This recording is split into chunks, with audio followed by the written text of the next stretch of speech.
Yan, tagilid. Ano bang tagilid? Dito na. Ano yun? Tatanggalin ko na. Ano ba ang likot ni Layla? Naku!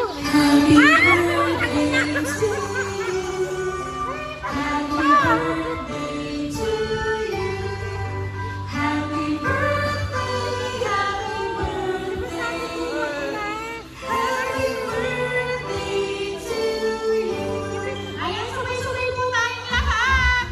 Happy birthday to you. Happy birthday to you. Happy birthday, happy birthday, happy birthday to you. Ayan, so Ma'am Maylene, dahil ang 50th birthday niyo today, make a wish and then I'll blow your candle po. Miss, Diyos ko, kaninang panyo ito? Sa akin na muna.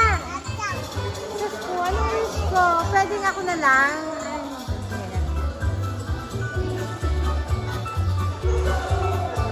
Okay na. Ayan, sige po, blow your candle na po, Ma'am.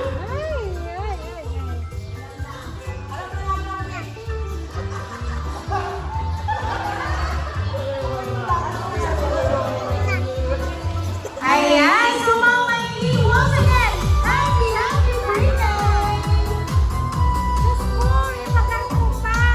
Kalasman. Ayan, so Ma'am Maylene, hindi lang po cake ang inyong matatanggap ngayon.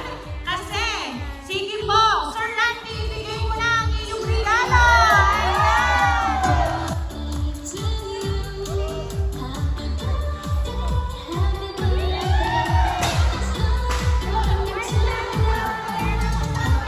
Ayan, so Ma'am Maylene, kayo po ay naka-receive ng worth of 50,000 pesos. Ayan.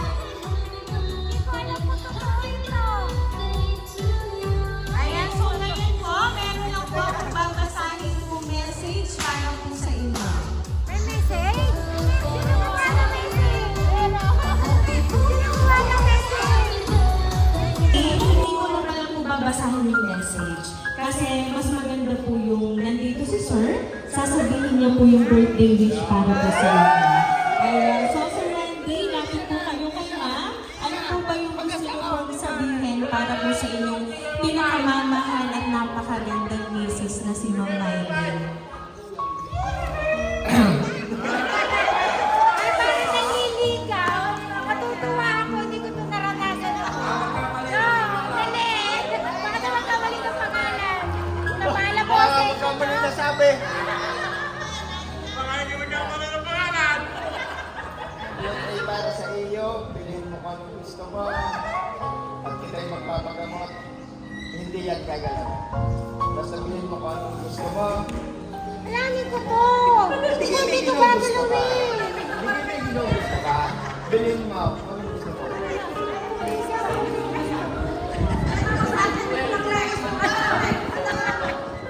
Ayun. Basta lagi mo tatandaan, mahal ka namin. Gusto, hindi ko ito gagalawin. Para pagdating, ha? Ayun. Ako, thank Kaya, you. maraming salamat. Ayan. So, syempre ma'am, nandito yung inyong dalawang anak na napakaganda. Syempre, magbibigay din sila ng birthday wish para sa inyo. Ayan, so Miss Bea, lapitan mo ang iyong napakagandang mama. And ano ba yung gusto mong sabihin na birthday wish para sa kanya? Ma, happy birthday! Finally 50. So yun na, mahal na mahal ka namin.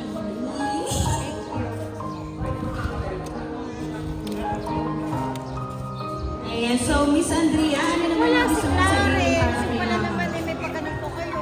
Happy birthday, ma. I love you. Mamaya na message. Ayan. So ngayon Ma'am Maylene, na inyo na pong natanggap ang napakabonggang sorpresa ng inyong pinakamamahal na asawa. Ano po ba yung gusto niyo pong sabihin para sa kanya at syempre sa inyong mga anak? Palpak na ang bunga ako sa mga anak ko. Oo, sa totoo lang. Ito kasi, sa totoo lang, ayoko talaga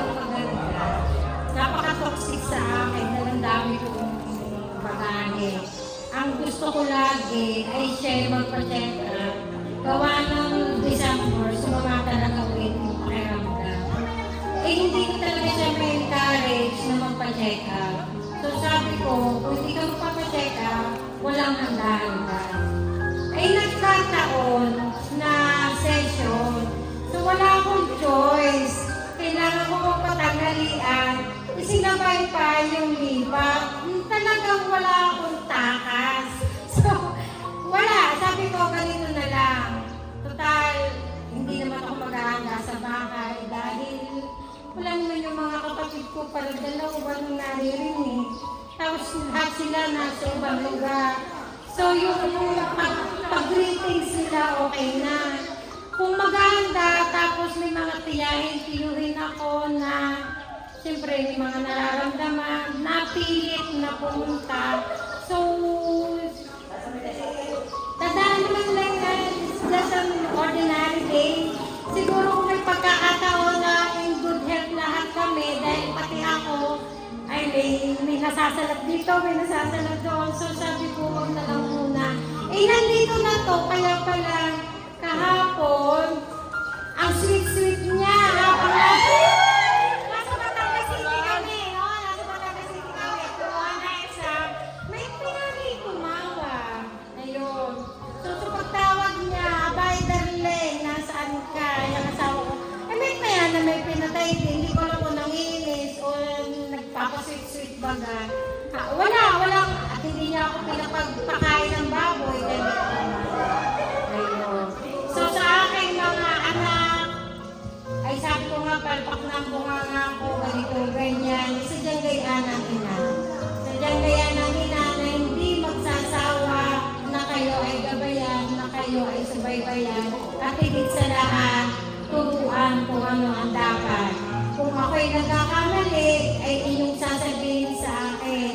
At lahat ng nakikita ko na hindi kaaya-aya, ay aking sinasabi sa inyo. At alam ninyo na pag kayo ay talagang maayos, ay ako'y una na napalakpak sa inyo. At sa akin namang baby, bagamat makulit, bagamat alam ninyo ang pinagmulan, huwag ninyo iyang i-skip o aapihin o gagawa ng hindi maganda at yan ay atin. Tapos, sa aking kapatid, nakakambal ko sa lahat-lahat. Maraming salamat. Ayun. At yung sa aking mga kapatid, alam ko na baka ito'y mapanood din yung sana yung i-upload. Kasi mahihiyak ako para kung bata dito. Ayun. Sa aking pinakamamahal na asawa, alam mo ikaw lamang at wala nang ibang hindi na tumingin. At alam mo naman kung paano kita nakarating sa taong ito at kung paano tayo nakasurvive. Ang tangi kong hiling, hindi man tayo marangya ang buhay, basta ang malaga ang kalusugan.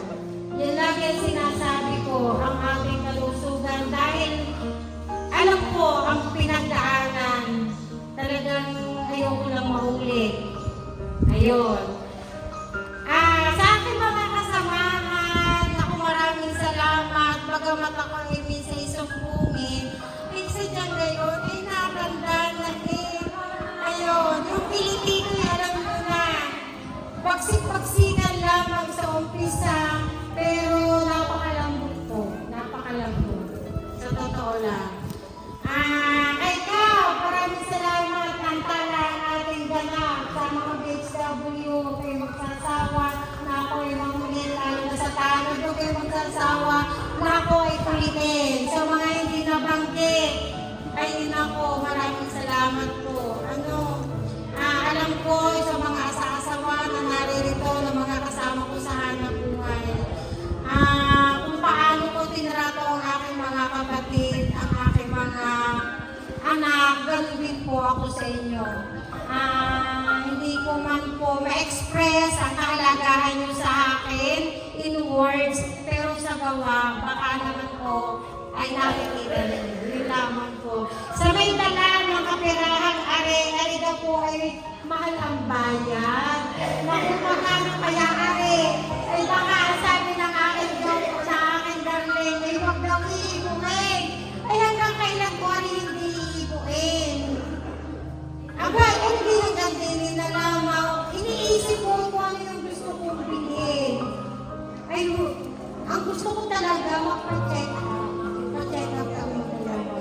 Pero yung bilihin, andyan lang yan basta may pera. Ayun, magpapagod nila ako ng utang. Ayun, maraming salamat sa lahat, lalo na sa mga naririto. Walang katapusan po sa salamat at tayo nasabi. Ano po, thank you.